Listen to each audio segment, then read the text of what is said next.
You're listening to Reading Between the Lines with your host, Drew Parker.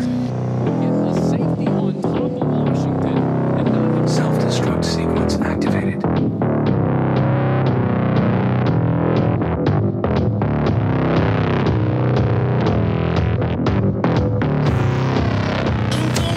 Hello and welcome all. You're listening to the RBTL podcast. My name is Drew Parker. I haven't been around in a while, but it's good to be back. And I would say it's good to see you, but I guess it's good for y'all to hear me. I'm here Welcome back, Drew. It's good to have you.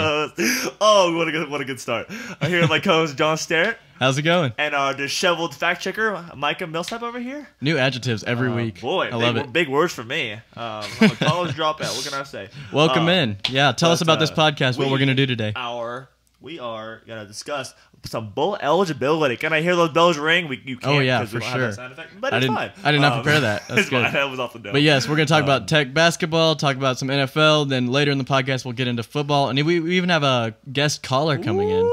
So I got a little time away, you just start brainstorming all this stuff, and you just come out with all these new elements for the show. Drew is refreshed and looking like a chicken, with flopping around. With his head cut off, running around like crazy. With his head cut off. There's a new level of energy every week from Drew Parker.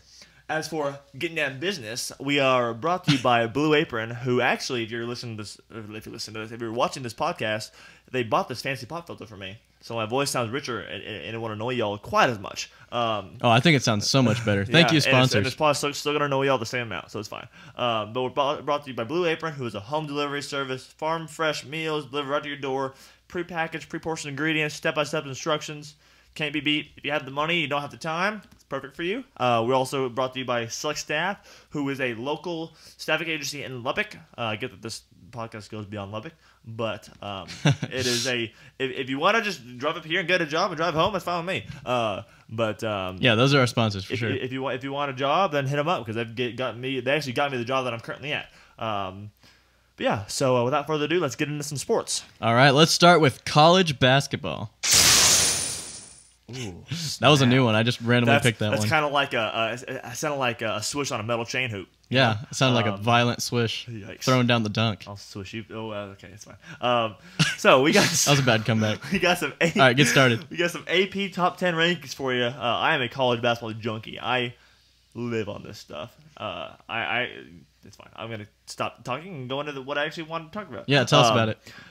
AP Top 10. Duke is at number 1. They had a comeback win over Texas. Actually, the night we played Texas, yeah, I watched that on TV Texas too. actually blew 2 double-digit leads because they had Duke down by 16. I didn't think about came that. Back. They came back, went in overtime, and they ended up being too much for Texas, which bless.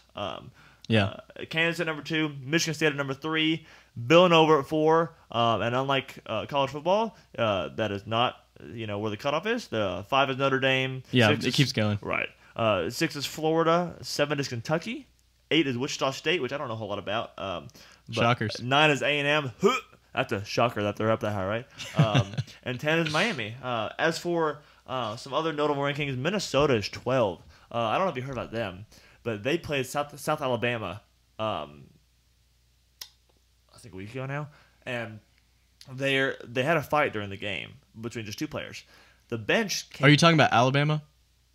Yes, I think you said right. South Alabama. Whoops, yeah, Alabama. They had a fight between 2 players, and the bench came off onto the floor. And in college basketball, if you come onto the floor, it's an ejection. Yeah, it's automatic ejection, right. And the whole bench cleared. So of course, then you have just the guys that are the 5 on the floor. Just the guys on the floor. One guy rolled his ankle, and one guy fouled out. So now you're down to 3 on 5 basketball. So I believe they were down 18.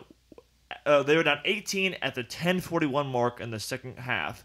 Ended up losing, playing 3 on 5 basketball by 5. They actually came back a little bit. Yeah, they came back, almost tied it up, and that's a pretty crazy game. And I think Alabama sits on the cusp of being in the ranked zone. They're kind of receiving some of those votes after ridiculous game. I believe they're 25 in the AP right now. I'm not sure about that. They could be sneaking in. Yeah, I don't have it on me. Some other notables, North Carolina, I forgot who they played, but they were...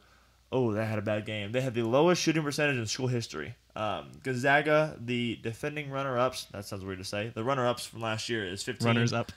Baylor is 16. Louisville is 17. Rip their program with... yeah, they've been hit by those Joe sanctions. Paterno, oh my gosh, put me on the spot. Rick Pitino, there we go. That does. Yeah, I get those two names mixed up. I got you. West Virginia at 19. Our one and only Texas Tech Red Raiders are at 22. Yeah. Followed by TCU 23. So dab the haters away. We beat you by 1. And Alabama's at 24. It's a good start. As for Texas Tech, we are 6-0, number 22 in the nation, like I just said. We have a huge matchup with Seton Hall coming up tomorrow night, Thursday, November 30th. Followed by a matchup with Nevada, who got 27 votes for the top 25. And that Seton Hall game is in Madison Square Garden in New York. Might be one of the most historic arenas in the country. It's like we'll see if they can handle the big stage. Right. So we have two teams who will show us if the caliber team the fans think we actually do have, because it's very, what's the word, substantial teams to play. And it's also in the Northeast, so we'll see how that turnout happens. Right. Because Seton Hall is a tournament stable. They've been in it the last few years. Our first home game is at home against. That's made sense. Our first home game is Baylor on December 29th. The next home game, like I just mentioned, is Nevada on Tuesday, December 5th. So I hope y'all come out to that. I know a lot of y'all will be on break. I'll be going to those games. As for the potential of this team has a huge amount of potential. The phrase that keeps being thrown around is that it's tournament or bust this year. Yeah, they're probably the most stacked and deep team that we've had in my memory, of course. Long time ago since we've been that good. We're led by 5 senior starters. Forward 6'11", 250 pounds, Tommy Hamilton. Guard 6'6", 210, Justin Gray. Another guard 6'5", 205, Nian Stevenson, which I was not a huge fan of him last year, but obviously he stepped it up and he earned that starting role. Zach Smith, y'all all know who that is. He is the guy who can throw it down from the Raptors. He's explosive. Goodness. And then guard Keenan Evans, might be the most underrated guard in the country. People say he could be all Big 12 at the end of this year, and that makes sense. He had a bad game last game. He didn't make a single shot. The only points he had was on the free throws, but he's usually good for about 20 a game. And he's consistently scoring 10-plus points and moving the rock around too. So the Big 12 is the most stacked conference from top to bottom. And we talked about the Big 12 with the exception of Kansas and Baylor. Everybody can beat anybody. In the Big 12. Truly anybody can beat anybody because there's not that clear bottom dweller. TCU used to be that, but they've kind of stepped it up in the recent years. And now we got a pretty balanced conference in general. We have 4 ranked teams right now in the poll, which kind of shows you how strong the conference is. Of course, Kansas, Baylor, West Virginia, TCU, Tech as well, so that makes 5. And then Texas on the cusp, but their only 2 losses being to number 1 Duke and number 15 Gonzaga. Wait, you said Kansas? Who is that? Sorry, I don't. This is not football anymore. I don't acknowledge them. But as for that, they keep winning the conference, man. Right. It's fine. I have a hot take for later, but it's fine. Holds himself back. I am super excited for this season. In terms of watching sports, I actually like watching basketball more than football, if that's even possible. I am such a junkie for this stuff. I literally will call in on work that Thursday or Friday. Hey, boss. But I'll literally call in work that Thursday and Friday to watch all 64 games. 32, sorry. Not 64 games, 32 games. Oh, March Madness, I will just go into a man cave of electronics and Twitter, and I will not come out for 3 days. Just you could shut down and stay. Last time I was pretty sick, so I laid in a bed and watched so much basketball. Oh, wall to wall. It makes you feel better, even when all right, dude. It's just crazy with that number of games. There's so many of those close games at the end where it comes down to a half court shot or some ridiculous play, and that's the kind of thing, the drama that college basketball clings on to. And as for non-starters, the reason why this team is so deep is because we're 8, 9, 10 players deep. Our 10th guy on the bench, not on the bench, our 10th guy on the roster gets a lot of playing time because we're a senior-led team with a lot of freshman talent. Some freshmen that you'll be hearing a lot from this season is Zaire Smith. Dude, he is a stud. That dude is a man amongst boys. He is the best player on the court, and he's a freshman. Yeah, he comes out there and he makes Zach Smith look like his little brother. I know they have the same last name, but they're not related, of course. But he's good at cleaning up at the rim. Tips and he just smashes it back down. That Z Smith dunking tradition will continue in Zaire. Also, Jarrett Culver, who is a freshman guard as well. Dude, we kept a guy from Lubbock Coronado. Oh right, yeah, absolutely. I didn't realize it's hard to keep that level of talent around. Also, freshman guard Davide Moretti. I want that name. The Italian guy. Oh my gosh. Coach calls him Moro. That dude can pull up a 3. Are you kidding me? I haven't seen him He has a drive smooth much. shot. Whew, he's kind of like what's that guy? Our freshman year, Dusty Hannas. You don't remember Dusty Hannas? I don't. I didn't follow tech he was that good, closely. He was good then. at shooting 3 back then. Yeah. And then we got a redshirt junior who anybody who follows basketball will know the name. Norris Odiase. He's been battling. Feels like he's been around for 10 years. Yeah, right. And he's played about 2 games. But yeah, he's struggled with a lot of injuries, right. and I think both knees or ankles. He's had a lot of injuries. A combination of the both. But look for, if you haven't gotten into tech basketball yet, show up, show support, be loud. Because I'm telling you what, come December, January and February, that place will be packed and it'll be rocking. Yeah, let's be a basketball school this next semester. And then baseball, but you know. Right. Other than that, that's all I got for college basketball. I'm just excited for the season. All right. This is NFL Talk with Drew Parker. Oh, yikes. I would talk about the Cowboys, but I don't want to cry myself to sleep tonight. Boy, what can I say? Cowboys are sitting at 5-6. They're tied with the Redskins right now, behind the obnoxiously good 10-1 Eagles. As for the season, I'm not going to get into much into analyzing the game because I don't want to puke on you. But they wouldn't feel it though; they just right. hear it. Of course, at that point, they'd turn off the Right. podcast and we'd be done. All of our 3 listeners, Hey, shout out. 4 now. We got a new one. Actually, speaking of listeners, I don't know if I told you this. We're almost up to 700. Really? So shout out to y'all. 700 Club. I don't know who wants to listen to this chicken scratch, but thank you. But as for the Cowboys, back on topic. It's virtually impossible to win the division. Either the Cowboys win out, or actually it has to be both these. Sorry, the Cowboys win out and the Eagles have to lose out. And even getting a wild card is gonna be tough. The season imploded literally just due to 3 injuries. Zeke got suspended, so that's not an injury. But 3 key players out. You realize how much they rely on those people as well. Zeke got suspended. Tyron Smith is nursing an ankle injury, I believe. He went in for Chaz Green went in for him against the Falcons, and they let a single guy have 5 sacks. You feel after 2 or 3 you learn to listen, but they can't apparently. And then Sean Lee, as I like to call him, Sean Lee's this because he saves their defense. Yeah, he's so instrumental, both also his heart of the team, you know. So when he's gone, it feels like there's a piece missing. They look like a JV team trying to guard an NFL team when he's not on there. He's literally the quarterback of the defense, and it's he's probably the most underpaid defensive player if he can stay healthy. The only thing is his health. He's always hurt. I don't think he's finished. The only season he finished fully was 2014. He's the Norris Odiase of this team. But sad. Norris has shed a few pounds. Right. That's my last word on that, which should help with the injury proneness, that extra pressure on it. Anyway, back to football. That's fine. As for the next game for the Cowboys, the next game is Thursday, November 30th at 7:30 against the Redskins. The loser of that game will probably have no chance. The winner will sort of be back on the pack. But it's not an easy road for either the loser or the winner. And as for the rest of the NFL, every division leader in the NFC didn't make the playoffs last year. Okay. The Eagles at 10-1, the Rams at 8-3, the Vikings at 9-2, and the Saints at 8-3. And of course, Jaguars have flipped their team around too, which is pretty crazy to see. NFC wise, the Patriots are 9-2. The Chiefs are still leading at 6-5, but clearly collapsing, and the fans are clamoring for Patrick Mahomes, our boy. They are. Anytime you struggle, that backup becomes the hero. Andy Reid keeps saying it's not true. But if I had a hunch, mental jukes, I'd say he might start for the end of the season. It's possible at this point, right? Because Alex Smith seems like he's shrunk into almost a shell of what he was at the beginning of the season, and he's become that more dink and dunk kind of guy. They started 5-0, and they're now 6-5. Wow, that's not good. The division is wide open because the Chargers and the Raiders are right behind them at 5-6. And the Chargers, I didn't look up this fun fact, but the Chargers started 0-4 and now are right in the hunt for the playoffs. They started 0-4 and they're now 5-6. The Steelers are still the class of their division at 9-2.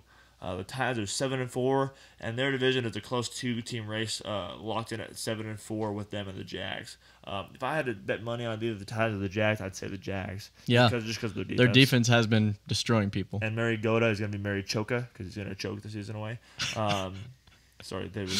That was like 2 puns in one sentence. It was too much for listeners, man. Sorry, bye-bye. He's not the GOAT. He chokes. Gotcha. As for some other NFL storylines, Eli gets benched. That news came out, I believe, yesterday afternoon. Yes, and then Ben McAdoo had to do a press conference and talk about it. His first time not starting since November 21st of 2004 is his rookie year. At the time, Blockbuster had approximately 60,000 employees and 9,000 stores. Blockbuster isn't a thing anymore. That's how long he's been starting. They're going to say that about Netflix one day. Right. What's a Netflix? The iPhone hadn't even been released yet. The iPhone hadn't been released for 2.5 years. That's just some of the storylines. Like we said, the Kansas City fans are clamoring for Mahomes. I would love to see him out there. Can you tell we're Tech fans? Right. A lot of Kansas City fans also would like to see Mahomes out there too. Did you see the fight between Michael Crabtree and Aqib Talib? Yeah, he ripped his chain off for the second time. What are your thoughts on that? I think 2 games is a little harsh for 2 teams that are fighting for a playoff spot. You know what? Like, why? I mean, it was childish. Why do you do? Yeah, both people reacted very childish, and of course, Michael Crabtree with the thing in his mouth still kind of looked like a baby anyway. And I was both of them are childish. It's not a good look. But if I had to pick a side, to be honest, I'd pick Crabtree, not just because we're Tech fans, but actually, that's exactly why. No kidding. Because you don't do that. Crabtree was defending his. I get that it's a man sport and there's 2 different kinds. It's one thing if you do it once. There's 2 different mentalities of man. There's one of defend yourself and fight back, or there's one of self-control and pull back and know the bigger picture.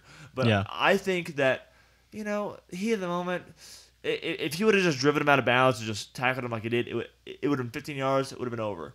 Yeah. But Aqib Talib, part of my lane. I'm not gonna say that. Sorry. Man, you got a lot of defensive backs that like to taunt and mess with and continually try to get in the heads of the receivers. Talib is a tool. I'm sorry, he's a tool. I can't stand I've seen him do some things that I'm like, is he the guy that tried to jab the guy in the eye that one time? I years back? The same thing. I don't know who that was against, but I think it was in the playoffs. I remember he goes in and intentionally tries to poke a guy in the eye. You literally see him go boop. So yeah, he definitely has a history of really messing with people, and of course, intentionally pulling off someone's chain twice. Not cool. As for some quarterback news, besides Eli, Jimmy G, if you don't know who that is, Jimmy Garoppolo. I said Jimmy G on my notes because I don't know how to spell Garoppolo. Jimmy Garoppolo gets the start for the Niners this Sunday. However, no quarterback coached by Bill Belichick has gone better than 500 with any other team. Fun fact there. So best of luck to him. So it takes all the mojo and then takes it and lets them fail somewhere else. So best of luck to him turning around that dumpster fire. But yeah. And my last thing is, she started 5-0. They're now 6-5. Chargers are right behind them. They started 0-4 and now 5-6.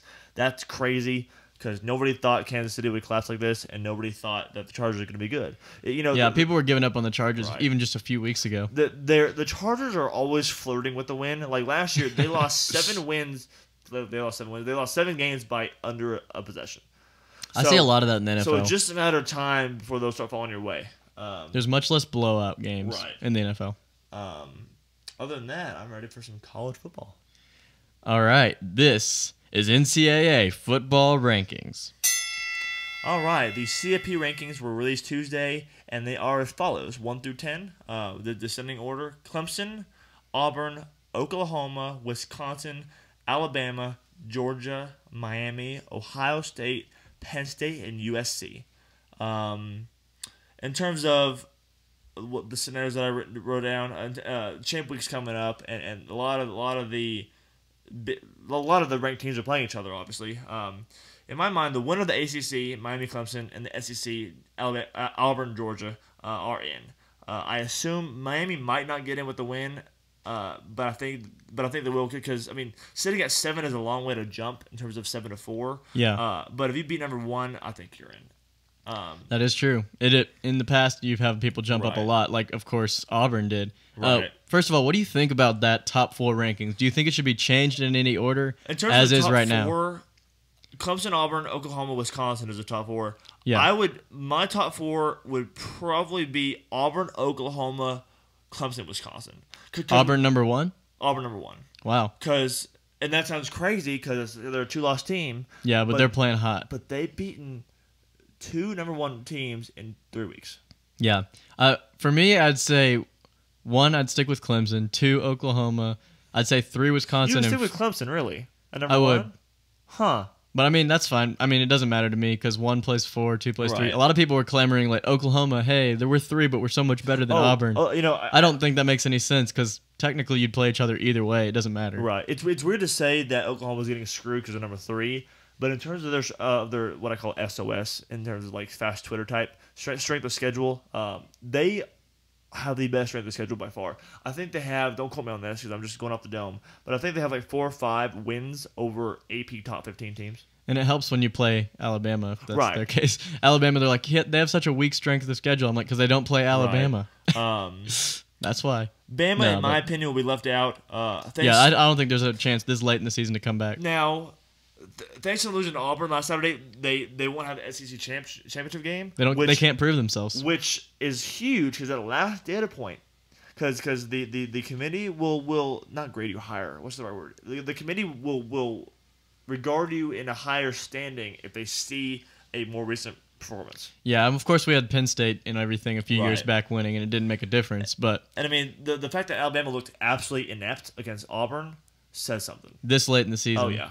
And so, yeah, just to finish that out, 3 I would have Wisconsin, and 4 I'd have Auburn. So it's kind of like a reverse almost of you. See, I think Wisconsin is deserving of being in because they're 12-0. Yeah, that's the But main I'm reason. afraid that they're going to get stomped against Ohio State this weekend, and all I just don't know. Is gonna go out the window. I just don't know. Believe me, I want them to win because it's not that I don't know. It's not that I like Wisconsin or I don't like Ohio State. It's the fact that I want to see how many excuses the committee has of not putting them in.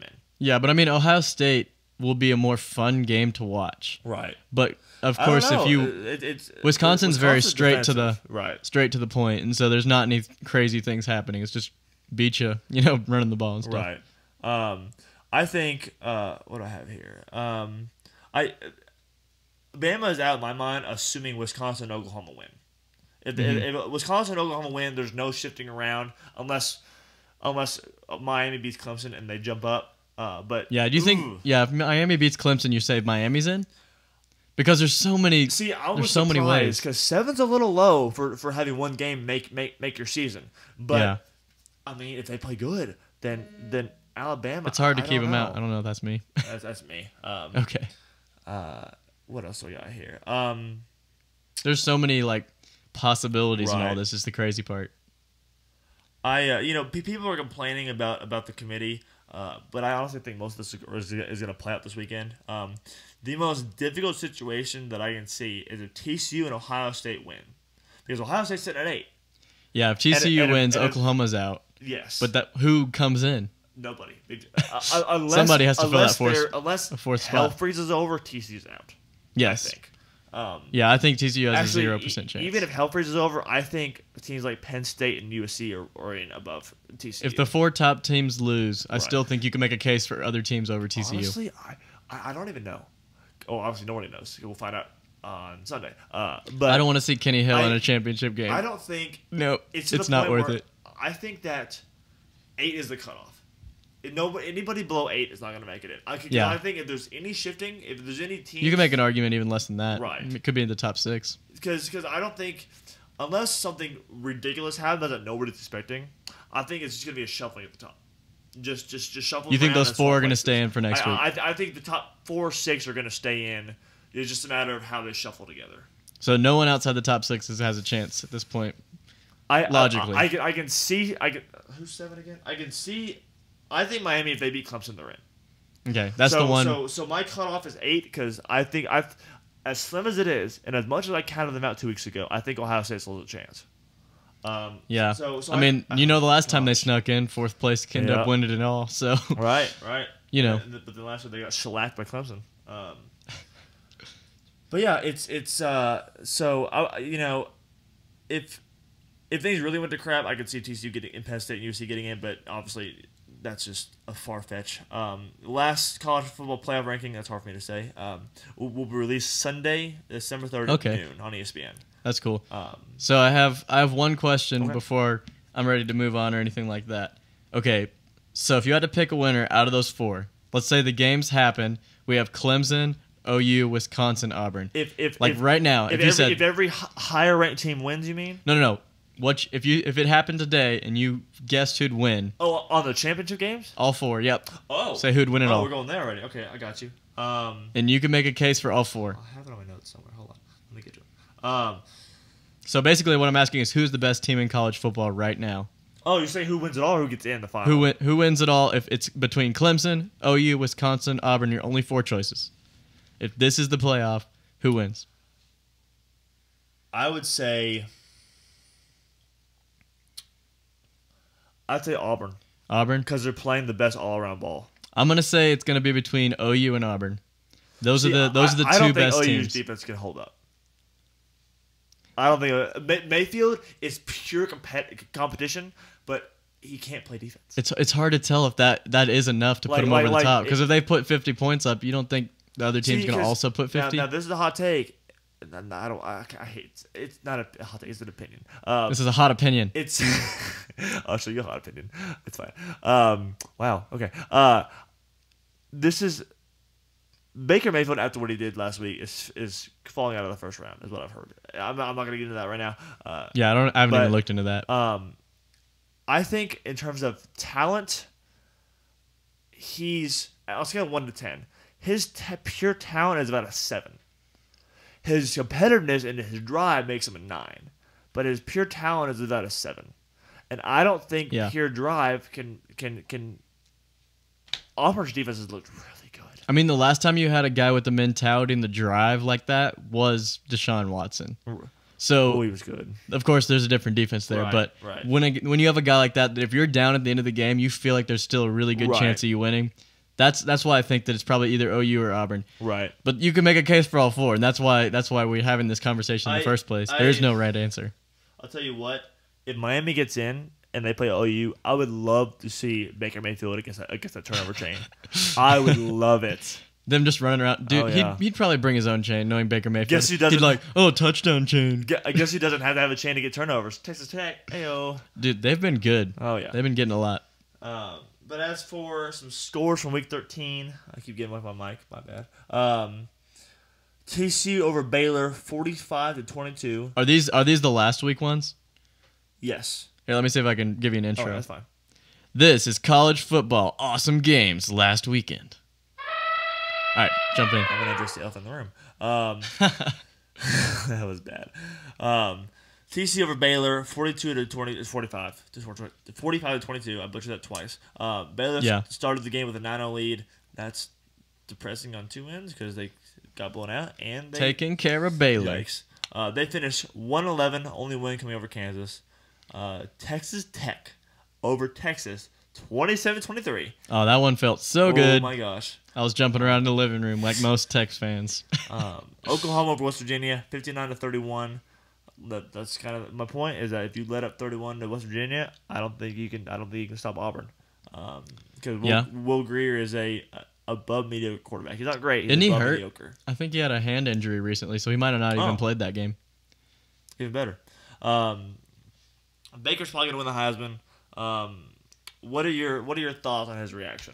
No. On his actions, not his reaction. It's about par with what I expect from him.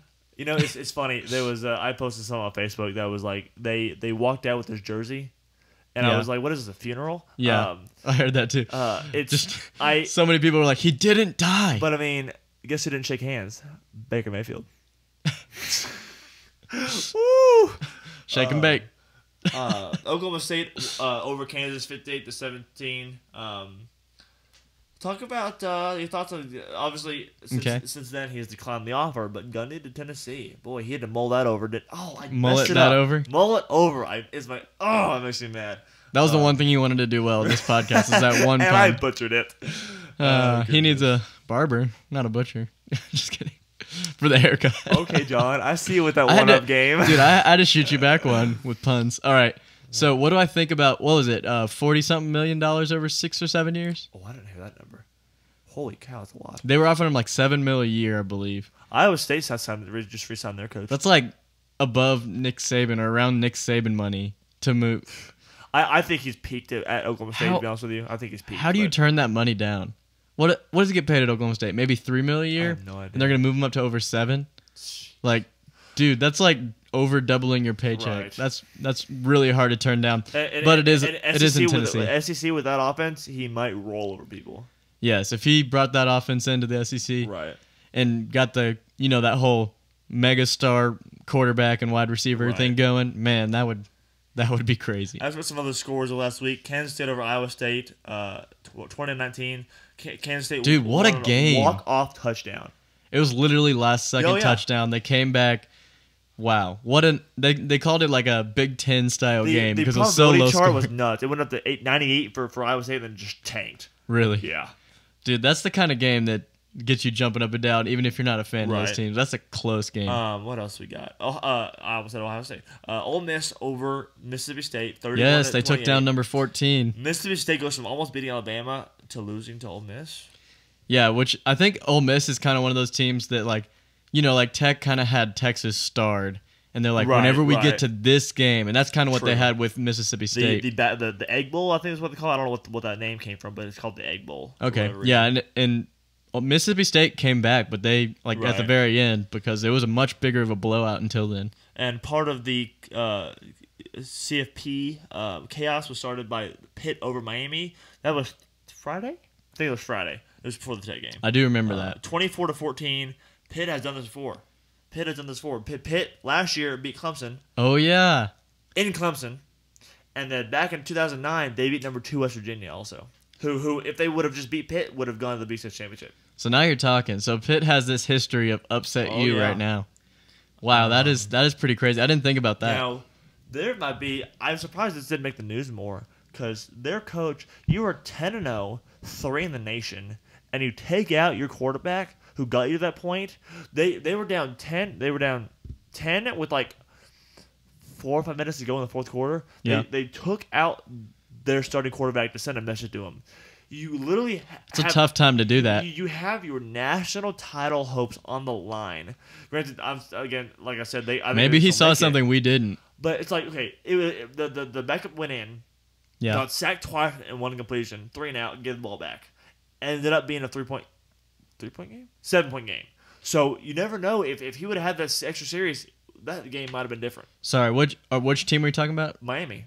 Yeah, it was 24-14. It's a 10-point game at the end. Okay. But they took out their star quarterback. Like the guy who got you to 10-0. Are you kidding me? Was he injured or was it just it was literally to prove it? The coach was quoted by saying, "You can play better. You're gonna sit down." Wow. Just to send a message. Like, you need to not let your emotions get into that exact moment. Goodness Do that in the 4th game of the season, not now. As for some other ones, Auburn over Alabama, blessed. 26-14. It's a miracle. Jeez. Like I said, Bama people are still getting out of those bushes. Storming the field, getting stuck in the fun, am I right? Bama looked inept against Auburn. I'm glad Bama's. I think Bama has more of a shot than most people do to make it back. But we'll see. They've really fallen off a cliff because they almost lost to Mississippi State, and then of course with the Auburn game, getting pretty much manhandled for most of the game, unable to handle the blitz. Wisconsin over Minnesota, 31-0. Wisconsin completes their 12-0 season and will now be playing Ohio State, which is a rude awakening because Ohio State's good. I wasn't even thinking about that game. Stanford over Notre Dame, 38-20. Notre Dame is a good team. I think Stanford is just underrated because Stanford is a solid team and they are a tough out. If I am not that Notre Dame had any hopes for the they playoffs, officially kicked him out with that 38-20 victory. And not that Notre Dame had any chance for the playoffs, but if I was a team that had playoff hopes, Stanford is the last person I'd schedule because they are always a tough out. Yeah, you kind of shake your head because that could be a low-scoring, not fun game to play. Ohio State over Michigan, 31-20. Yep. Played second half without J.T. Barrett. He had a leg injury that he blamed on a cameraman. I don't know if I believe that. Oh yeah, was it a Carter cameraman? I think it was a cameraman, okay. and the coach was irate. Man, he was upset. He was like, "I'm gonna find out who did this." They complained about not having enough room between the players and the bench, which is not my problem. But Harbaugh came into Michigan with basically they said, bring us a Big 12, bring us a Big 10 title and bring us a national championship. And the one roadblock that has been in his way has been Ohio State, and he's now winless against them still. Ooh. We're talking history going to be made. Right. UCF, University of Central Florida, over USF. Yes, I was going to mention that one.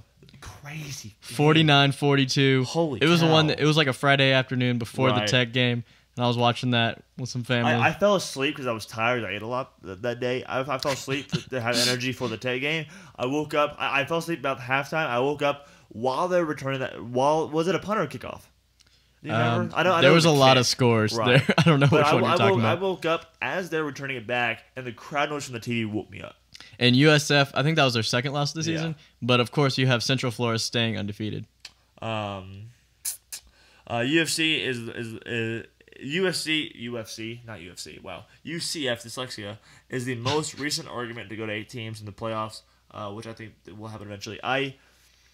That's a hard one because of the conference. Talk, it's you gotta go to 8. What's your views on that? You gotta go to 8 because now this has never happened, but I'm saying it could because you have 5 Power 5 conferences in 4 spots. Dude, They have never kept a undefeated Power 5 team out. So there's a year that they go all undefeated. They have 5 teams in 4 spots. And this was the conversation that was happening with U of H last year, right? Yes. So like, oh well, they're not a Power 5 team, but they keep winning. Right. Now this team is on the verge of being, if not going to finish undefeated. Assuming they keep their head coach, which is being highly scouted right now. Yeah, he's scouted across with all those. We'll get to that carousel soon. But yeah, that's a nuts situation. Mm-hmm. Did we mention the number 17 Washington over, of course, Mike Leach's Washington State? Oh my gosh, yes. Shellacked. Take that Woodshed put to sleep. That palindrome of a score with 41-14. Goodness gracious. Defeating Washington State pretty handily. I didn't check, but it felt like Luke Falk was out or something, their quarterback. I didn't watch that game. Because like 14 points getting put up by a Mike Leach offense. Maybe they just had their number, but that's a game that I didn't expect to happen like that. Unless you have any more scores, I'm good to go to our guest caller of the day of the night. Yes. So this next segment is called Coaching Carousel. We have a caller calling in by the name of Connor Warden. We're calling him actually. Yeah. So he's gonna come in, bring his 2 cents into the equation, maybe ask some questions. You'll have to be patient with us while we try to get him. We think this will work, but you never know what happens with equipment, so bear with us as we try to set this up. All right, you can hear that ringing. Yes, sir. He'll answer in a second, and we'll figure this out. So I have no idea what he's going to ask us here in a minute. I don't know if he gave you any sort of Hello. What's up, baby? How you doing? Pretty good. How are you? Good. For all those who are listening, and Connor, this is gonna be weird for you because you're going to hear your voice back. But this is one of my best friends in the world, Connor Warden. He's great. That's his introduction. That was my introduction. Sorry. So let's, Connor. I'm gonna run through some of the coaching carousel, and then after I finish, you just kind of bounce off me and see what you think. I got the Power 5 over here. Can you hear me all right, Connor? Yeah, Okay. you're coming through good. Awesome. And the SEC, Arkansas fired their head coach Brett Bielema. They actually fired him before he got out of the stadium, is what I heard. Florida fired their coach Jim McElwain. Hired Dan Mullen. Mississippi State hired Joe Moorhead after Dan Mullen moved on because Dan Mullen went to bigger, better things. Tennessee fired Butch Jones. Tried to get Mike Gundy, failed. That's big money. Had a fiasco of an attempt for Greg Schiano. What are your thoughts on that, Connor? And John, what are your thoughts on the fiasco of Greg Schiano? Well, I think from what I've seen of a lot of the reporters, like Dan Wolfkin, for instance, on Twitter, a lot of them are defending him. Because when it comes down to it, there wasn't actually testimony involving Greg Schiano, right. And so many people believe he is innocent. And for those of you, I'm sorry to cut you off, Connor, but I just wanted a little background on what you're referring to. He was not alleged because he was associated with the Joe Paterno era of Penn State, which is why everybody was up in arms and like, this guy's character. But Connor, you can go and take it away from there. I just wanted to give some background on what you're referring to. Yeah, and with that, you had Urban Meyer come out and defend his, right. 'cause he's the offensive coordinator at Ohio State, so Urban Meyer came out to defend him. And it's really a shame because a lot of people thought that he was the right coach for him. But after that, now you hear that Tennessee's going after North Carolina State's head coach. I mean, I don't really know where they turn from here because I don't know who would want to go there with the AD Yeah, the fans are calling for the AD to get fired. I well. hear they're eyeing Chad Morris. I don't know if you heard about that. I don't know much about Chad Yeah. Morris. I just know that when Cliff was under the hot seat, or on the hot seat, I guess, people were clamoring for Chad Morris in terms of the Tech fan base. They were calling for him as well. Yeah, he's 7-5 at SMU this year. I know he's Oh, wow. having a pretty good year. And then today, Braum from Purdue, it was reported that Tennessee went after Braum for Purdue, and he also said no to him. Jeez, that's So fair. Because I mean, if you have an agreement with the coach, you fly him up to you to sign the contract, and then your AD and your boosters, or not your AD, but your boosters go, hold on, like. What kind of? That's the biggest middle finger I've ever heard of. Like you literally fly him out to you and then decline your own offer. It's still cheaper than a contract buyout, though. Right. Jeez. and it's more classy than what Tuberville did to us. Yeah. But as for some more, who's gonna want to go coach at Tennessee if they're gonna fly a new coach in and fire him? Before the day's dumpster fire. Right. And now one last SEC thing. SEC team, Texas A&M fired Kevin Sumlin and looking at Jimbo Fisher. Dude, why? Because 8-4 to a fan base who thinks they're entitled to wins all the time, which they're not. 8-4 isn't good enough because I mean they're not recruiting at that level. They think they're Alabama and that. they're not, which is obnoxious. But what do you think? Give me a scale of 1 to 10 or 100 or 0 to 100 about what are the chances you think Jimbo Fisher is going to go to A&M. From all the national writers, it's looking more like a 70-80s. Like really, you have Oregon today offered Willie Taggart a $20 million extension after he went 6-6 this year because they believe Taggart would go to Florida State if Jimbo went to A&M.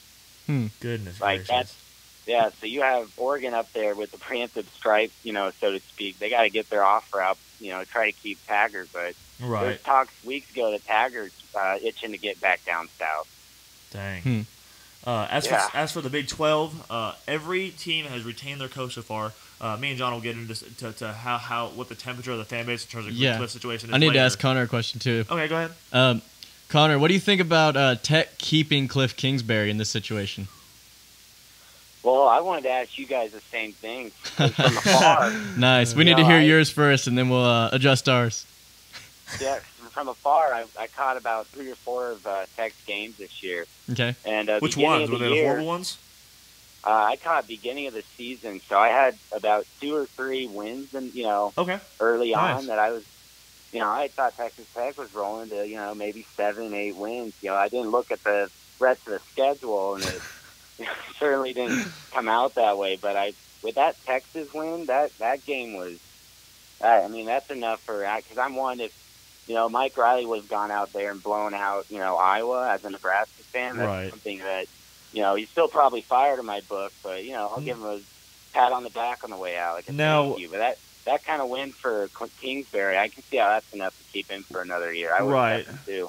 Now, in your opinion, and Don, I want your thoughts on this also, what do you think his leash is? Like, another 6-6 year, he's fired. He's got to go 7-5 at least. Yeah, I'm exactly there. 7-5. Because, and then bowl game, it could go either way. Now, does a bowl loss tarnish the season, or was the season made on Friday? Season is made. Well, next year it would be made with the 7-5. This year it was made with the Texas victory. So you don't think a loss, whether ugly or pretty, a loss in the bowl game is going to tarnish anything? Cliff stays. Right. We might have to change. Maybe Eric Morris or someone else might get fired if we lose a bowl game. I was, when everybody was clamoring for Cliff's offensive coordinator. I'm under the impression of because if Cliff leaves, we have a chance that David Gibbs leaves because Cliff said Gibbs will be here as long as I am. So I was afraid that Cliff leaves, crap, we lose Gibbs also. But I think that if anybody leaves, it should be Eric Morris. Obviously, everything's all right in the world when you beat Texas in Austin for 2 years in a row. Oh, bragging rights are so wonderful. We're going to call this segment Cliff Notes. And we just talk about Cliff's contract and all that stuff. That was so bad it was good. It was okay. As for some, I don't believe anything in the ACC has happened yet. Is that correct, Connor, or am I wrong on that? The ACC. Yeah, I have not heard much out of there. That's what I thought. You have North Carolina State could come open with Dorian if he left. And that's the thing. If Tennessee, people say I'd be a great hire for them, but the fan base, unless they're hiring John Gruden, I don't think you can please anyone at Tennessee with who they hire. I mean, they're looking to anything. Like, the alternative must be better than Butch. You would have to sedate John Gruden to get him to coach again, I think. Because every year his name comes up, and every year he shoots it down. I feel like he's making enough money. Right. So Connor is we were childhood friends. He lived down the street from me when we were younger. Then he moved to Chicago. Now he's living in Nebraska. He's actually going to the University of Nebraska. So I'm gonna. Oh, I'm sorry. I'm gonna bring up a topic that's near to your heart. What do you think about the Mike Riley fire? I don't know if you guys watched the interview. I mean, firsthand before going to class, we hear he's fired. It's bittersweet because you don't want someone. You never want to cheer for someone to lose their job. Because I mean, every person has a family and has a way of life that they got to provide for their family. You never want behind every salary is a story. So you never want somebody to lose their job, but if it happens, it happens. Yeah, and with him losing his job, there's the countless assistant coaches that don't have buyouts, so now they're immediately looking for work. Right. And that's hard, but I mean, I just have a ton of respect for him because he went through those whole season after things went sour and the AD got fired in mid-September, knowing that he was most likely going to get fired. Boy, and he came up at every press conference after games, with not putting anyone down, taking the blame, and then at his own firing press conference, he came up to talk. So that's tons of respect for him, but it's a change that needed to happen. It's just funny how much I get why it'd be important, but it's funny how much coaches' relationships with ADs matter. Like we saw with Leach, like we saw with Gundy. Kirby and Cliff, they're close. I've heard reports that Gundy's relationship. I don't remember the Oklahoma State's AD name, but I heard that Gundy's relationship with their AD was not good at all, which is one of the driving forces for him to accept the job if he ever did. Yeah. But it's funny how AD relationships can affect a program so much. I mean, it's nuts. But that's why Tennessee. That's why no one's going to want to go to Tennessee. Yeah, it's a tough place right now. Their AD's not going to be there, and if the AD that hires you is not there, and your first, second year, like that's job security. That's cutting your job security in half. I don't see Tennessee couldn't hire Bill Cosby right now. That's not a good example. I know. Okay. I don't know about that one.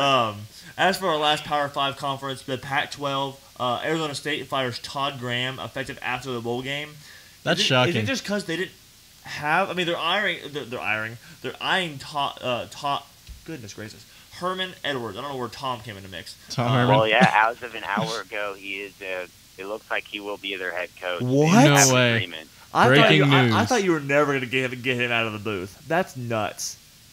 I don't know. I mean, I don't know if he's an Arizona State grad. Right. But I also don't know. He hasn't coached in college football since 1989. I assume you saw that on Twitter. What was the source? Was it ESPN who tweeted that out? I mean, I can look for it. No, you're good. I can find it for you in a second. That's fine. You don't have to. It is all over. But where am I? Yeah. Oh, okay. Oregon State fired Gary Allen. UCLA fired Jim Mora, and then hired Chip Kelly. Chip Kelly's offense. Chip Kelly will succeed in college football no matter where he goes. It might take a little bit of system turnaround in terms of how they play the game, but Chip Kelly to UCLA sounds beautiful to me right now. I mean, not. Oh yeah. He's gonna wreak havoc on the league, but it's gonna be a good fit for him. Oh, and for the USC UCLA rivalry. Oh my that's God. a rivalry that's suffered in recent Oh my years. God. That's been a fun one. I kind of wanted to see. I kind of want to see Kevin Sumlin go to the Pac-12. Not Pac-12. The one that USF is in with Charlie Strong. The American? American. I would love to see a Charlie Strong Sumlin rivalry going. When Frost comes up to Nebraska. Right. Let Frost come up to Nebraska, and that's UCF's open for Sumlin. Right. So now I have some questions that you submitted to me a while back. One of them isn't relevant anymore because it's talking about where Chip Kelly's going to go. But I'm gonna ask. John hasn't seen any of that. I'm gonna ask them to John. I'm gonna give you my answer, and then I'm gonna ask what you think about your own questions. The first one is rank the following coaching openings for next season. Which school is the most attractive opening? Yeah, okay. UCLA, Nebraska, Florida, Tennessee, Arkansas, and Texas A&M. I'd say I'll start. Which Do you have the list on you? Which one is most attractive? It's the right. Let me zoom in real quick. Okay, so I think number 1 is going to be Florida. Out of all those, Yeah. I'd say number 1's Florida. Number 2 would have to be Texas A&M because it is SEC as well. Right. Normally I'd say Tennessee, but I feel like UCLA really would be next on that job. Then you'd have probably Tennessee, Nebraska. Those are about pretty equal. Of course, didn't Nebraska already get a coach, or did he say that? No, they haven't hired anybody yet. Okay. Other than that, those pretty much are all interchangeable. Right. But I think the number 1 job would be Florida, of course. Right. How about you? For me, let's look at this list again. For me, TCU. Tennessee's at the bottom because of just how much of a debacle Greg Schiano was. Even in the SEC? SEC is a pretty high-profile conference. Obviously, they get a lot of love for the committee, and they bone the Big 12, which is always fun to see. But I would have to put UCLA at the top. UCLA? I would have to. Yeah. Because I think It's a good place. It was a matter of who went there, and with Chip Kelly, I think that's going to be just igniting them. They already get some pretty good recruits, but that could blow it up. I think it's UCLA. Oh, I think it's UCLA, Arkansas, A&M. No, sorry. What's the second one? UCLA, Arkansas, Florida, A&M, Nebraska, and Tennessee. I mean, just with some of those programs, how big they are and the fan bases are, that's why. Arkansas has some good recruits. If you get a good coach in them, good coach. If you got someone they start believing in. So I don't know if you have the question in front of you, Connor. What are your thoughts on those? Just maybe pick the best few. You guys, I just had to listen to both of you bash Nebraska like that. Golly, guys, that is easily top 3 on there. I mean, I like A&M and all. But Texas A&M, their fan base, they have unrealistic. Oh, absolutely! I'm right there with you. But they do have 100K people at their stadium for every game, right? And that brings in recruits. So I have to ask Connor. I know, I know Nebraska through you. I know, some fun facts. Do they still have that continuous sellout streak, or is that over now? Oh, that's continuous, and it's the only thought of that disappearing was if Mike Riley stayed another year. Oh, really? You already saw the empty seats, but. Man, we need fans like that. See, sellouts and attendance outs are different. You can have sellouts, but if they don't show up, that's a difference. So yeah. Oh yeah, well of course. But coming in next, we've had the season ticket renewal rates gone down each year, by a little percent. Right. So I mean, we need a little excitement. That's what Scott Frost, even if he doesn't do anything right away, we need something to get excited about. These Nebraska teams have been so vanilla. So, but as far as these the rankings, I have to have UCLA and Florida kind of interchangeable at 1 or 2, just because UCLA and Los Angeles. I mean, location-wise, that's really attractive for any high schooler. But otherwise, I'd agree with you guys. Tennessee and Arkansas would probably be my bottom 2. A&M after Nebraska for Nebraska 3. Hey, A&M Nebraska, 4. if they get that running game back, right, they could be prominent. Yeah, with Frost, you'll get the option in terms of screen. Oh, that read option is dirty. But as for the next question, it's funny how the season's over and it's still relevant. What will happen first? Kansas wins one more conference game in a season, or Mahomes is a starter for the Chiefs? It's looking like Mahomes. Geez, when I asked you this question, I didn't. This was in the midst of the Chiefs doing pretty well, so this is looking like a more realistic answer for Mahomes being it. I think Mahomes might start before the season's over. We covered it a little bit later in the podcast, but I think Mahomes might start before the season's over. If they keep going on this decline, if they give him a half, he's going to start. Right. They'll recognize it and they'll be like, crap, we should have this guy. As for the third question, who is the Big 12 Player of the Year? Rudolph, Mayfield, or Greer? Oh, you're saying just quarterbacks? Yeah. Yeah, I gave you Greer in the top 3 until he got hurt last week. I think Player of the Year, in my book, is a far and away Mayfield. I hate him, but it's the way it is. Yeah, Rudolph really started off the year great. Rudolph the red-nosed reindeer. Do you think that's more to coaching? Easily. Like they changed their play Rudolph? calls. Yeah, with the Oklahoma State, and they just weren't doing the deep shots as much. Mayfield is going to win the Heisman. That's why I say he's Player of the Year. Yeah, my heart says Rudolph, so I'm gonna have to say that. Next question is, should Kansas apologize and rehire Mangino? This guy, I didn't realize this until this season. They beat Texas for the first time since 1938 and fired their coach. Wow. Like, what the garbage? You beat You Texas. won a game. Which I guess beating Texas isn't as prolific as it used to be, but you're still beating doesn't Texas. matter. You're Kansas. Any win In the matters. history books, if Texas regains Right. prominence, they're going to be like, wow, how did you Right. beat Texas? I think this question is pretty easy in my mind, but why is Clemson over Wisconsin? I think it's just because they're straight on the schedule. The only good team Wisconsin will have faced is Ohio State. They haven't faced them yet, so they might even lose.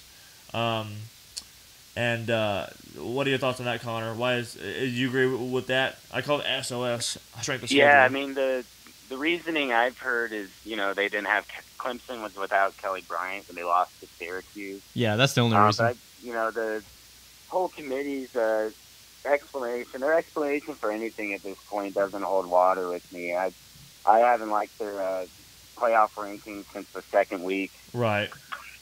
I mean, they have UCF. The whole point of the playoff was incorporate the G5, a group of 5 conferences. Like, Right. the Boise State and undefeated Boise State back in the day would have had a shot at the title. I think we And have so to go to 8 for it to survive. I think it's all about money, I so they're hate going to it. put in those bigger schools. Or you go to 6 and have a plan. I like 6 because you at least guarantee every conference could get their conference champion in if they're all Right. one loss Because or no loss. it hasn't happened yet, but one of the biggest, I can't wait for the year where all 5 Power 5s go undefeated and there's 4 spots. I can't wait to Exactly. see that. You're going to have But rock, let's get paper, back scissors? to, the Big 12 and TCU and Baylor, 2-3 years ago. Right, but granted, if everybody goes undefeated, the Big 12 is going to get a shaft anyway, so it doesn't matter. What do you think about taking away 1 or 2 of the pre-conference games when you play the nobody schools, and then having a 16-team playoff? No, you can't go to 16. No. Because That would be too bold. Because the point of a 14 playoff is to put urgency on the regular season. Well, To wait. where if you lose a game, you're already on the ropes. But from that logic, Central Florida undefeated doesn't have a chance in the top 8. But it's because they don't have a very good resume.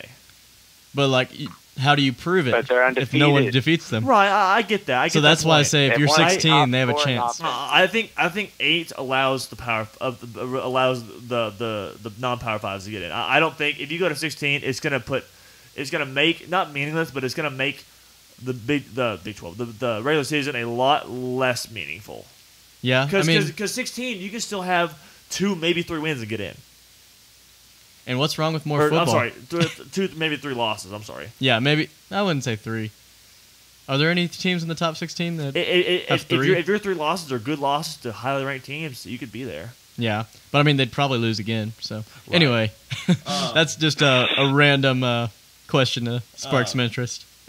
We kind of touched on the 7th question about UCF in that, so I'm going to go ahead and skip over that. But here's a scenario. I might have already said this. I'm not sure. If Clemson beats Miami in a close game, and Wisconsin loses the Big Ten title game to Ohio State, do Miami and Clemson make the playoff with Oklahoma and Auburn? Ooh. I read this for the first time just now, and I was like, what? There's so Ooh, many boy. possibilities. Because, like I said, Ohio State's at 8 right now. 8-4 is a long jump, Yeah, and obviously if Wisconsin loses, they're out. So that is a possibility to where if Wisconsin loses, but loses close, and it's not enough to jump Ohio State up there, we might get 2 ACC teams in. Which would just be crazy to think about, Which seeing how they've the been committee would perceived as crap one of themselves. the lesser conferences. Right. I don't think that happens. I just don't see that victory happening in that format. I think it would be I think Bama would get in instead, honestly. Yeah, I mean, Ugh. let's I hope for agree. that chaos not happening. Right. That just wouldn't look good. I want TCU to beat OU, and then everything goes to crap Everything gets blown up. because nobody is expecting them to win. Other than that, Connor, do you have any questions for us? I know you said you had a few written down. No, you actually got all mine answered. Oh, okay. Yeah. All right, so Sounds I asked Drew a question earlier. And out of the top 4, this is my question for you, Connor. We have Clemson, All right. OU, Wisconsin, Auburn. If the playoffs start like today, which team out of those 4 wins it all? Assuming the regular season is over and there's no champion. Yeah, just those 4 teams. Right. Ew. Honestly, give me OU. OU? What? I was saying they were one of the top two You best think their teams. defense is championship caliber? Hey, I think Baker Mayfield is championship Oh caliber. gosh. I mean, he has the will to score 60 on just about anybody. Yeah, he can snap his finger and score a touchdown. Hey, if you put him on defense, he'd probably lead the team in tackles. He has that You're will not for sure. wrong. And the You last make the time, argument, so. the argument I made earlier for that as well is, man, the last time we had someone with that much determination was Deshaun Watson. Right. To win Yeah. that much And boy, grit. that was a hell of a game. Somebody you can championship trust game. in the fourth quarter. Right. Yeah. Yeah, you can hate Mayfield, but he's a Manziel type. You have to appreciate him when you have him. Right. Well, other than that, Connor, we're glad you called in. We're glad you can contribute. Again, thanks for having me. This is hold on, don't go quiet yet. This Oh. is if keep sending those questions in, Connor. We love the contribution. If anybody's listening to this and wants to call in, we'll just break it down by week, and you can call in and contribute. Other Yeah. than that, Connor, if nobody else is in the queue, I'd love to have you on next week if you want. Yeah. All right, I'll see you then. Alrighty, sounds like a plan, boss. Bye. See ya. All right. And thanks. And at the end of this podcast, we'll say how you can reach us if you Right. do want to even just leave a question or something for us to discuss next week or whenever we do the next Right. podcast. All Sweet. right. That was good to hear from you. That was fun. All right, you want to go on to the Champ Week games and pick who we think? All right. This is interesting games this weekend. All right. So the Pac-12 is out of the playoff race, but there's still a championship game to be played. Stanford and USC. USC is a 3.5 point favorite. Yeah, I saw that too. So USC, Stanford. Yes. Rock, paper, scissors? Stanford's a To hard see who out. wins? I would honestly take Stanford. But, I mean, both of them don't matter for Right. for the It top just four. for, craps and This is like a second bowl game for both of them. Right. You know, it's all or nothing. I'm going to take USC. Really? Okay, I'll take Stanford. We'll have a little who wins this next week. Yeah, basically, we're going to just look Right. over these Right. games and see who won. And we're just going to go outright, okay? Right. Not going to do line. Big 12, TCU, OU. I'll take OU straight up. They're touchdown favorite. Yeah, I'm taking OU too. I would love to see TCU win because that would make. There's another one as well. The AAC, American Athletic Conference. I didn't have that down. Memphis, UCF. Number UCF 20, all day long. Memphis versus number 15, UCF.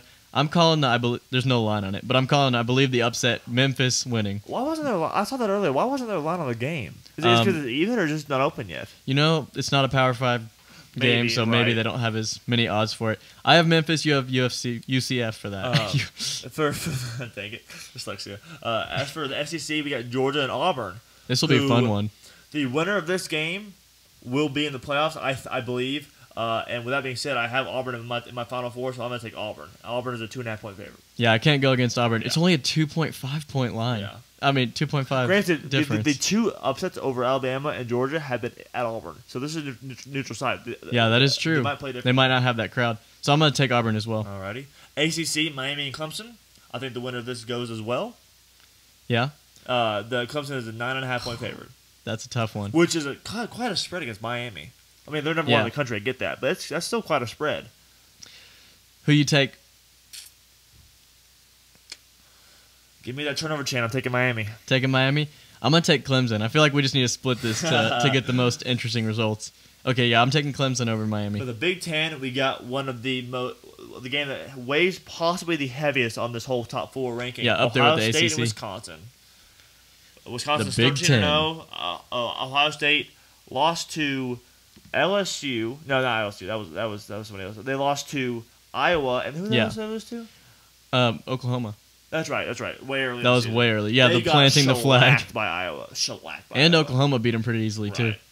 But that was a long time ago. OSU's a 6.5 point favorite, John. OSU 6.5. Doesn't matter to me. I'm taking Wisconsin.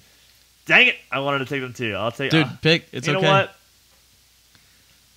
No, I'm gonna go with what I'm gonna go with what I think and not what I want. I want Wisconsin to win. I think Ohio State's gonna win. All right. Dude, we're like split down the middle, so it's going to be one of us is going to be really good or bad or As vice for versa. that, let's get into what we came here for, John. Shall we? Yeah, the reason we're all here. This is Texas Tech's regular season stats. I'm going to throw this in there real quick just to tell you how the season has gone, and then we're going to recap the big game that happened last Friday. Nick Shimanek, 3,547 yards, 30 touchdowns on the season. A QBR rating of a 70.7. Overall, those stats make him look a lot better than I feel like. 70.7 is pretty dang good. 70.7 QBR.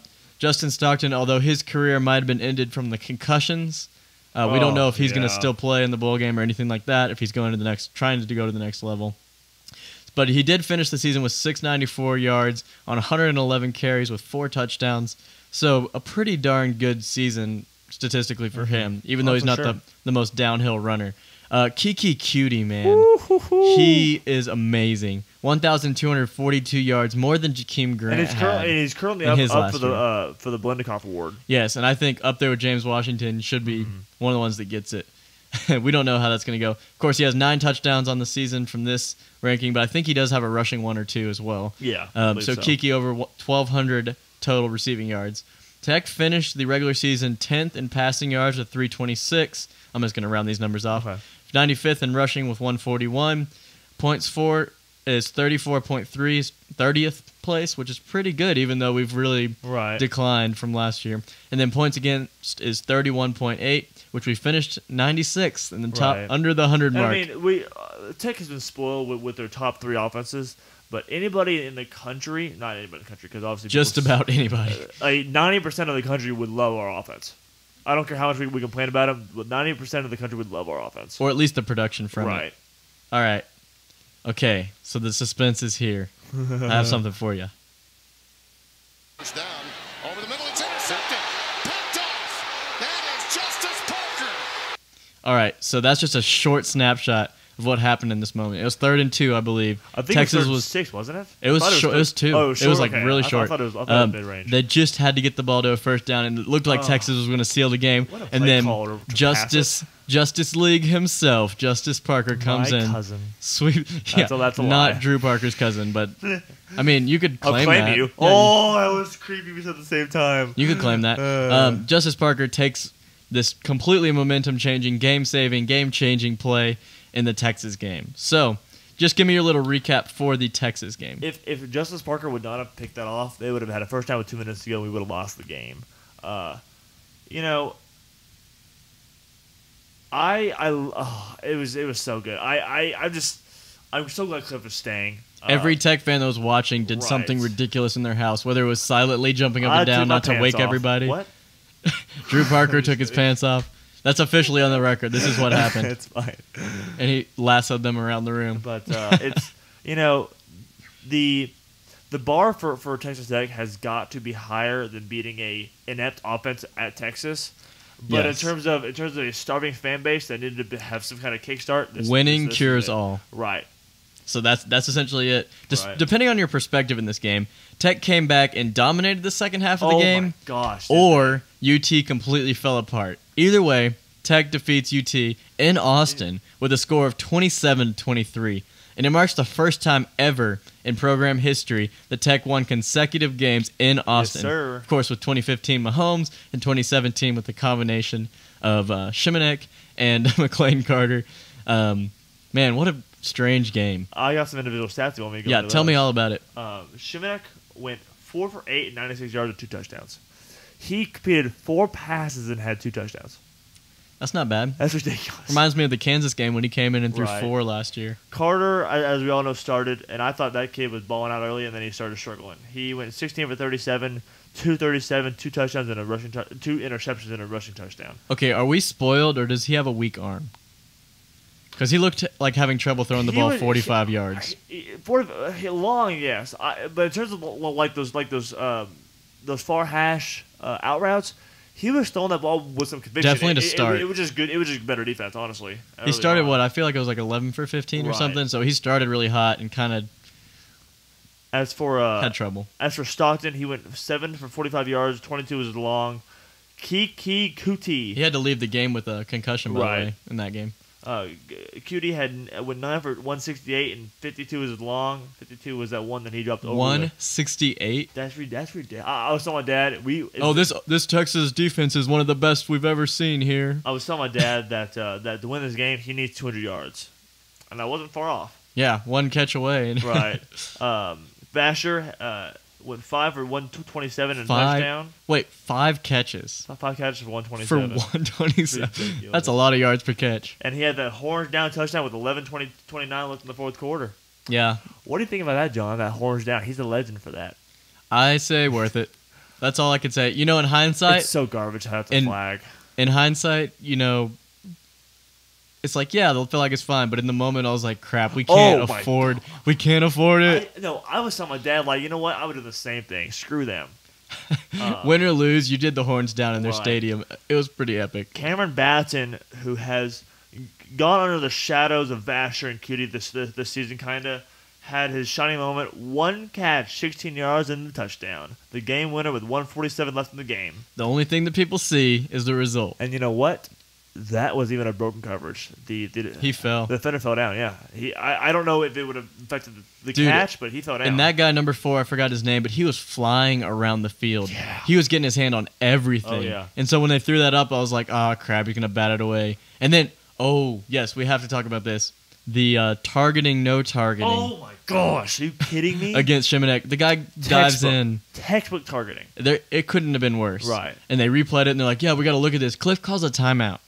Which I thought was The refs did not look at it for targeting. well. I don't know if it was a timeout for that reason, or if it was a timeout for like He was strategy-wise. talking, like he was he? talking to him. Okay. And it seemed pretty apparent that they just did not want to look I at mean, that for out targeting. of all the garbage targetings that get called in our league, that doesn't. That's ridiculous. There's nothing more inexcusable Right. in general I mean, than hitting a it- quarterback in the head when he's completely defenseless. It was and then not getting called It for was it. a top of his helmet to Shimonek's ear hole. It was launching. It was Yes. top crown of the helmet. It was now everything. It might have gotten hidden a little bit in the mess just because he was going. We had a down clear and angle kinda from the bang, camera. bang. Right.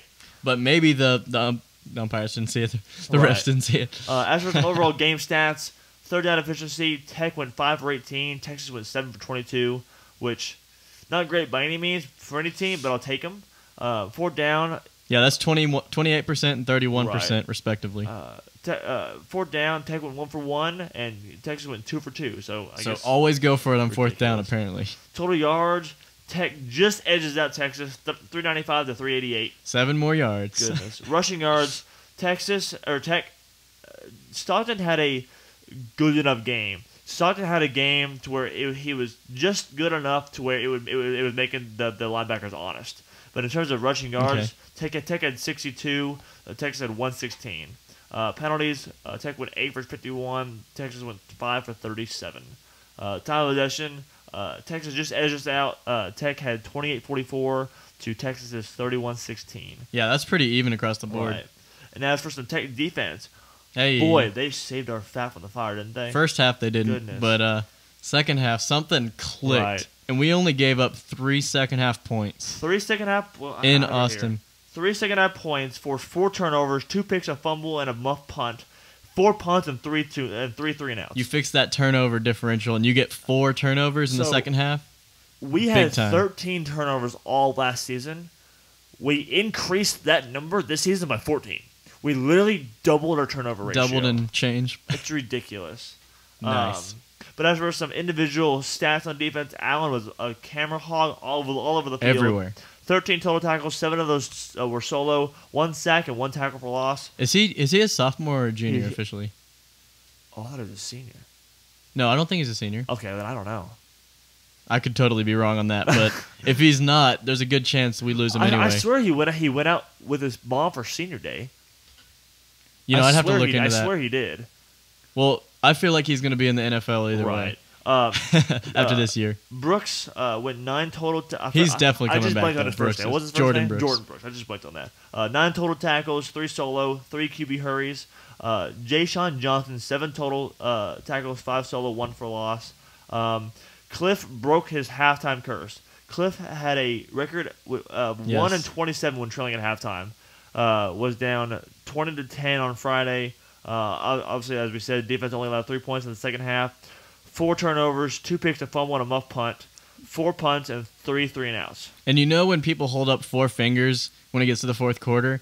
I have no confidence in that from Tech, just from how the history has I love gone. people do that. Well, I do, but when Tech does it, I'm like, Right. we don't. Historically, we don't do well coming Right. back in the fourth quarter. That usually And so, stands for 40 points they're going to score on us, right? A few years ago it did, for Right. sure. Even last year. Now, this year, man. a little correlation in this game. It reminded me. I don't know if you were an avid Tech fan at this point or not. Probably not, if it was but way back long in ago. 2009, the bowl game against Michigan State. Okay. The way that we played our quarterbacks reminded me of Potts coming in for sticks. Yes, I heard that Sheffield. comparison as well. It also, as much as I hate to say it, because obviously you know my opinion on this guy, but Carter looks a lot like Mayfield. Yeah, I've heard that too. That shifty little quick release guy. He's like a Mayfield in the mirror, Right. throwing lefty. Now I think he's a little bit bigger. I think he has a little bit of weight on him, and I think he's 2 inches taller. But Yeah, more, he is. More, it's oh gosh, I hate that. Yeah, Which means we're gonna have another quarterback that comes in and plays better than him. who do you think starts the bowl game? It's got to be Shimanek. It's got to be Shimanek after Friday. Starts the bowl game, Yeah. Shimanek. It's got to be Shimanek. Does he play the whole game? That's the harder question. Now, next season, I think Jet Duffy's the starter. No question asked. I feel the same way, and a lot of people, I feel like, will be like, no. Obviously, Carter's waiting in the wings. He's not even and he's not even getting mentioned. That's what's driving me crazy.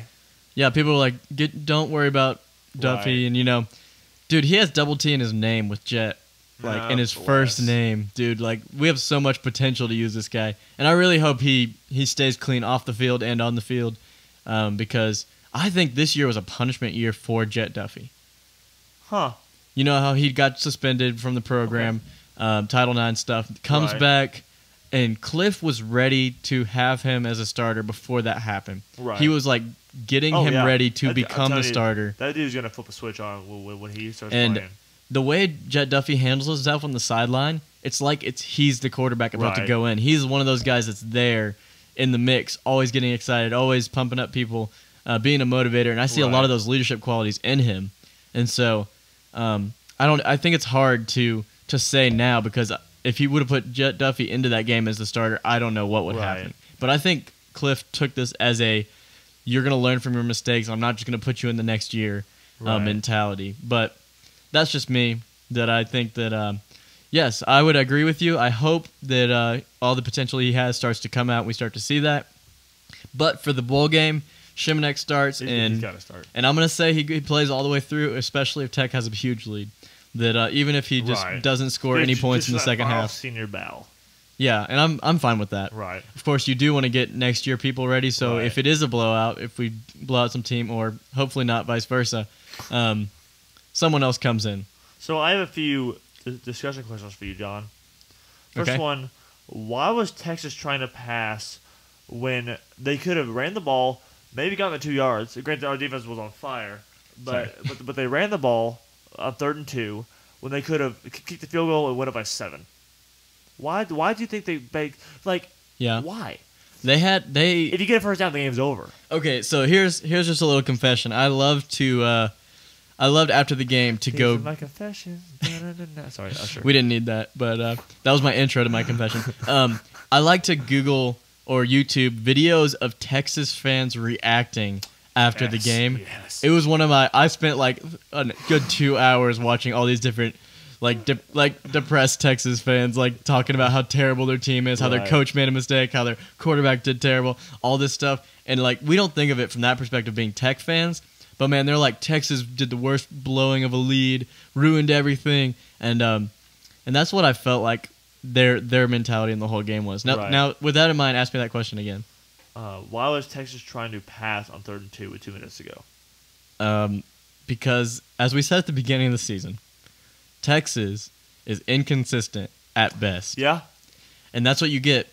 Reminded me of that Geno Smith year when he kept winning, losing, Speaking of Geno and they Smith. end up 6-6. Right. So inconsistency gets you about middle of the pack. Now, I feel like Hatfield showed up pretty good. He's not fully healthy, and you can tell that. The one kick he missed was a decently long one, which I Yeah. wasn't surprised he missed. It's not a 20-yarder anymore. Right. I held my breath on every single one. I swear, if we would have lost this game, we would have been talking about field position and points off turnovers. Because Yes.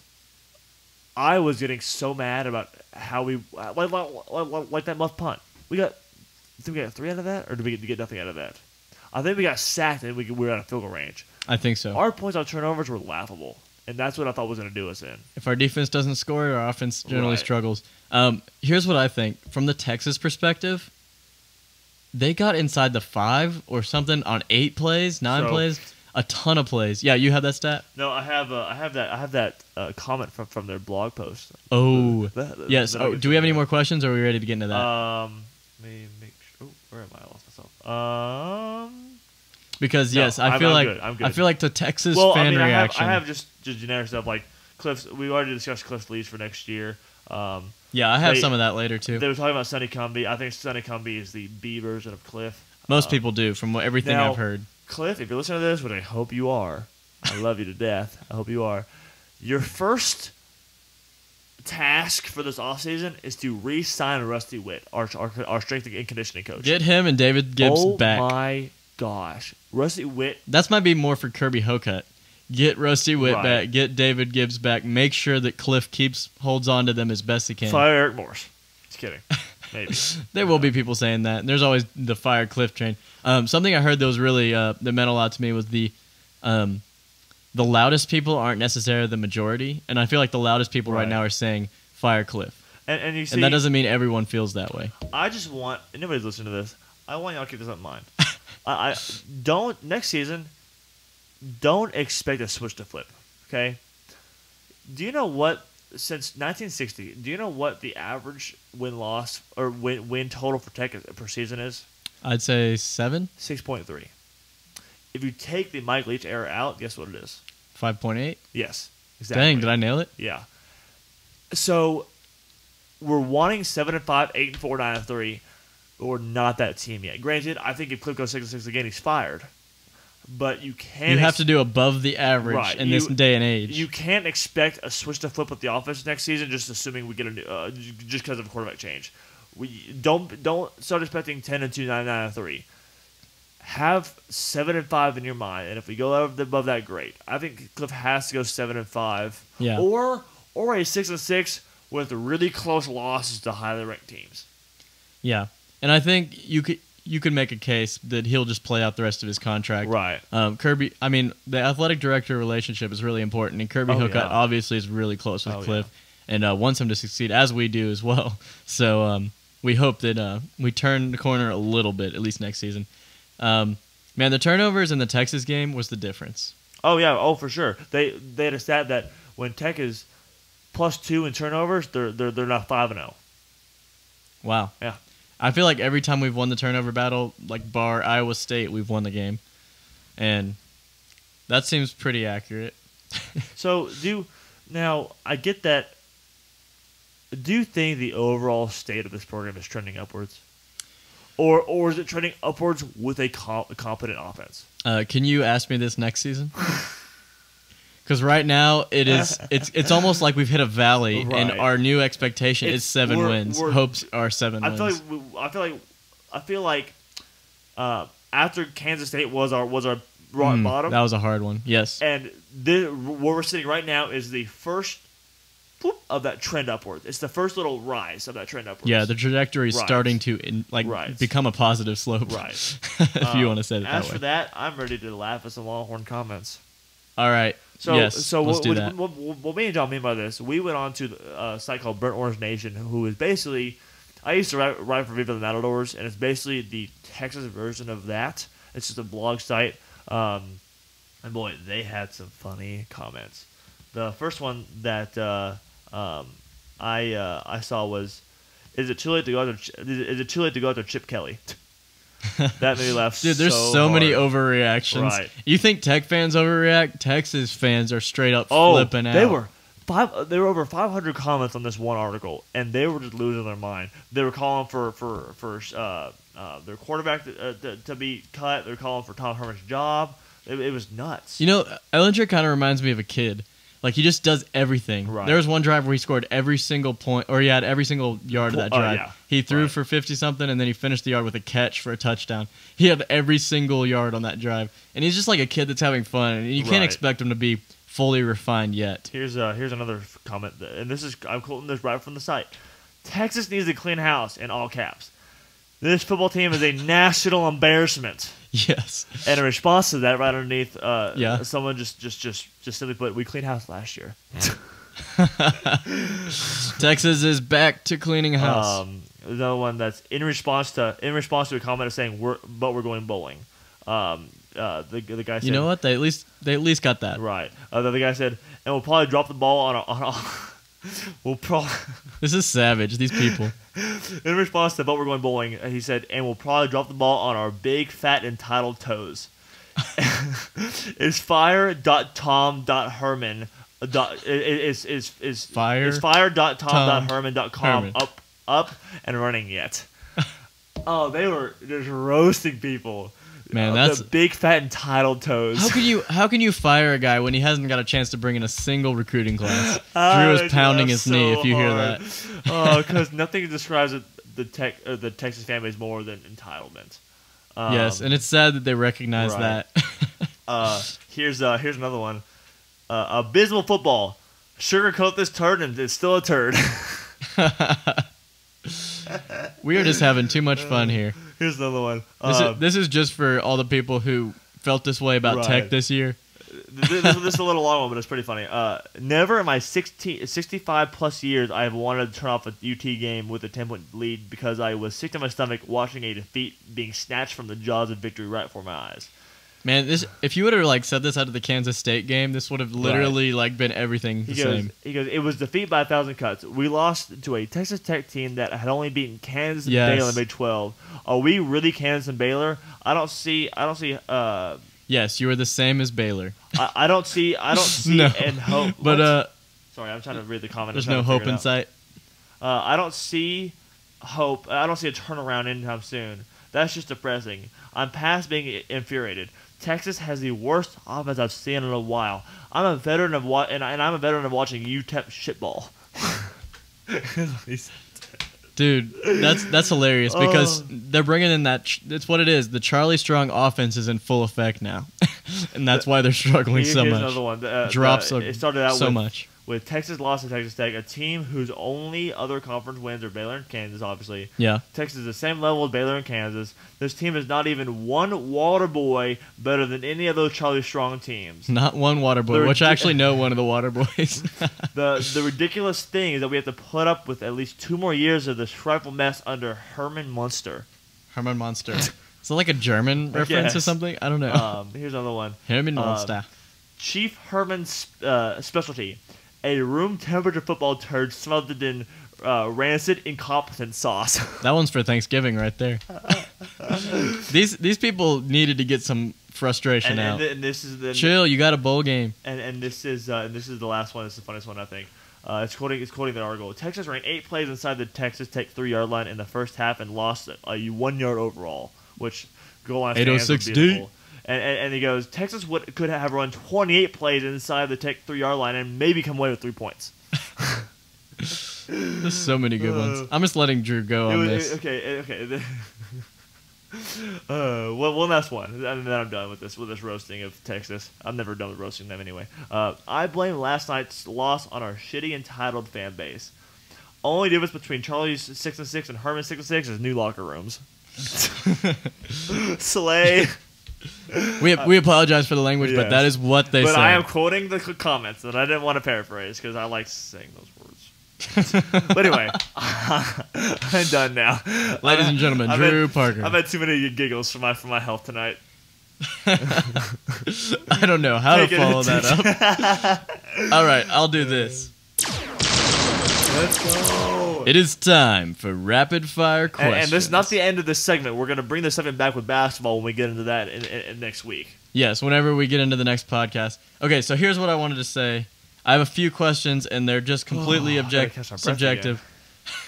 All right, we're bringing it back down, then we'll wrap it up basically after we talk about potential bowl games. Cool. I guess we already said this. We both agreed that Cliff needs to at least have a 7-5 season. Yes. Next year in order to keep his job. Was that one of yours? Yes, that was the first one. I have a few questions I'm just going to ask you as well. Does Nick Shimanek get a chance in a mini camp somewhere in the NFL? No. I'm going to say no as well. I think he'll be signed. I think he'll be signed as an undrafted free agent, though. Yeah. So you think he gets in, but not in a mini camp? I think he's signed, but not in a camp. How about Mike Thomas? Does he get a chance in a mini camp? I really hope so. That dude played his ass off this season. I'm going to say yes as well for that. Cameron Batson, does he make a 53-man roster next year? Ooh. He's the kind of guy that Since I know what the spectrum of skill level and talent is in the NFL, and how you can go from the highs to highs and lowest to lows, I'm gonna say he makes it to some team. I don't know if they're gonna be good, but he makes it on a team. into the final cut. Yes. Okay, so we both actually have yes for that. Now that's one that I feel It tentative. might be the Browns, but he'll be there. And here's another one, and you can add some as well. Does Dylan Cantrell get drafted? He better. Okay, we he both has the had that. surest Yes. hands in the country. He is a pretty solid receiver. I think, and a great blocker. I think QD might declare. Yeah, that's he's a junior. I hope he doesn't, but I think he might declare. so. That was my next question. Will Kiki Cutie leave for the NFL draft? And I'm saying yes. There's not much you can do. You know what? Okay, I'm gonna say he should, but I'm gonna say he won't. You're gonna say no. Nice. He should, but he won't. But there's how much more can you do for your draft stock? What do you get? He's not going to make much more than 1,200 yards next year. Will he? On an improved defense with on an improved offense with Jet Duffy and a That is true. 8-9 win team, maybe. If it is Jet Duffy and he's playing as well Right. as we hope he will, If he can be on a team with 8 or 9 wins, then his draft stock will raise because he'll be a key factor of that. for sure.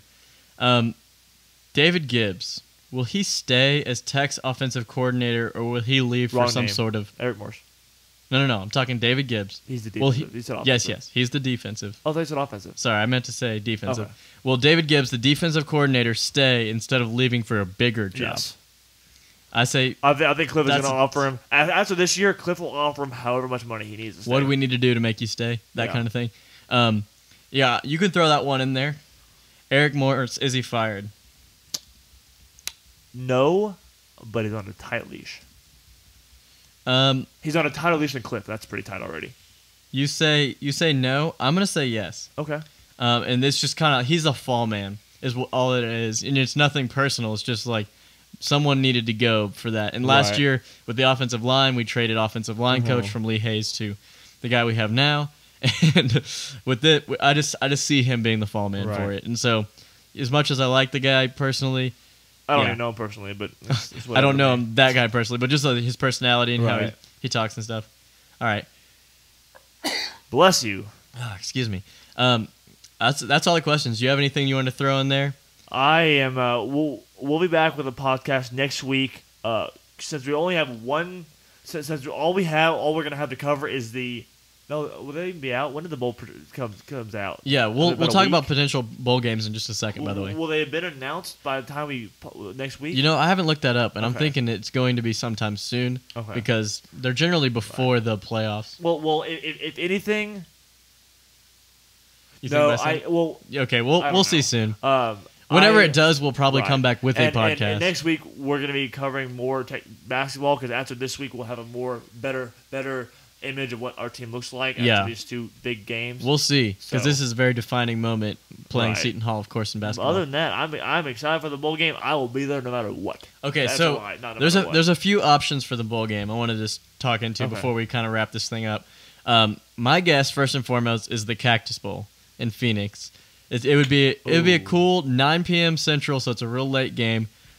Tuesday, December 26th is my guess. It's like one of the Big 12 slots. There's some talk about the Heart of Dallas Bowl, which for the sake of me going to see the game, I hope it stays in Texas. yeah, I mean it would be cool. The Heart of Dallas Bowl would be a cool one, but it is Right. a 12:30 kickoff. I mean, we're used to those, aren't we? Yeah, we are used to that. It's not as fun to watch a day game Right. for a bowl game for your team, but it would be also Tuesday, December 26th. And I think Texas Bowl is a bit of a stretch. When we were 7-5 and it somehow played LSU, which doesn't make any sense. We got stomped. That was such a bad match. But I mean, they should have been 9-4, Right. 9-3, and so they had a game canceled. They're 8-3. Right. You know. Anyway, the Texas Bowl I think is a bit of a stretch. Could happen. 7 p.m. Wednesday, 27th is when that game happens. I'll tell you what. I don't care where it is. If A&M wants to play on Mars, I want to play A&M. Yes, A&M is the top choice for me too. Oregon is another possibility. I've heard Purdue also. Purdue is another possibility for the Heart of Texas. Is that what it is? I don't know. UCLA. Oh yeah, UCLA is another one. Yeah. So any of those teams, which I think UCLA. I think UCLA against us would be a fun game to watch. I think that would, and Oregon would be a fun game to watch too against us. I Hopefully, think we Oregon's take care a little of. bit overrated, but Yeah, I think we take care of Oregon better than even UCLA. But UCLA struggling on defense in general this year would be a very fun game to watch. Josh Rosen is goes. Plus, ham. that quarterback. So yeah, I'd say top choice. Let's do that. Let's do number 1 for me is A&M, number 2 is UCLA, and then 3 for me would be Oregon. I would have. And I don't care which bowl as long as I get to watch it. I would have to go in that same order, and I hope it's in Lubbock. No, I'm kidding. I what if it's I could go to Arizona, I could go to Louisiana, but I'd love for it to be in Texas. If it goes more than like a drive to Houston away, I can't go. But I hope it is because I would be there in a heartbeat if it's in Texas. Yeah. Yeah, so if it was at the Texas Bowl or the Heart of Dallas Bowl, I'd probably consider going. Is the Texas Bowl in Dallas? It's in Houston, NRG Stadium. Houston? Yeah, okay. in the Texans Stadium. So there's no chance at the Alamo Bowl? That's a little bit of a stretch, I think. Okay. I think is that teams, a little better of a bowl? Yeah, okay. it's a little higher ranking. And Texas Bowl is probably one tier above us as well. Anyway, all that really matters is that Texas Tech is going bowling, which is so huge, not only for our seniors, but those bowl practices. And we're not going to drop it on our big, fat, entitled toes. And those bowl practices make a huge difference, in my opinion. So, like, really, to me, those young players missed out the years we didn't have bowls on those, getting those crucial reps. And so that's going to make a big difference. You get 2 practices a week in bowl season? Quite a few. Yeah. So I think it's a ton, actually. I think it stacks up to like 20 practices in total or something like that. It's a ridiculous amount of extra practice that you don't get just by the NCAA rules about it. Right. That's going to make a huge difference, especially with almost every defensive starter and depth coming back on defensive side. And then, of course... 10 of 11 of our starters on defense are going to come back. Yeah, of course, Mike Thomas. And then 10 of 11. That's a pretty good number. And then, of course, our O-line basically will stay together as well. I mean, they weren't that good anyway, but yeah. I mean, any experience plus Rusty Witt giving them some strength training, coach. Man, that's going to... We have some potential next year from that. Just saying that. Anything else you want to say before we wrap this up? Shout out to our listeners. I know it's been a long season of ups and downs, but I'm glad you stick with us and stuck with my annoying voice. I know John is all smooth and sophisticated over there, and I'm all pitchy. I wish. I'm like a preteen boy over here. But we're glad you're listening, and this is not the end of the podcast. We're going to come back next week, and John is going to go home for break. I'm not going to go home so much, so I might record on my own. Yeah. But next... we'll dive more into bowls next week, assuming they're out, and then we'll definitely dive into basketball because I am a college basketball junkie, like I said it previously. And then our next podcast after that, I don't know when John's going to leave, but it's probably going to be after break. Would be our next podcast. Yeah, I'm probably going to stay till mid-20s. So I do the 20th. I do every basketball game. I do a instant reaction podcast where literally I turn the TV off, turn on the mic, and I just go with my fresh thoughts right after I watch the game, which either could be dangerous, which is either beautiful or it's a train wreck. But that's what I do. I did that last year, so you guys can expect a podcast, and basketball plays 2 times a week, so the instant reaction podcast will be twice a week instead of once a week, like this podcast is. Nice. But other than that, we're glad you're listening, and I guess we're signing off for this week. Anything else to say? All right. All that matters is the history books. We're going bowling. We're going to a bowl. Wreck 'em. All right, wreck 'em.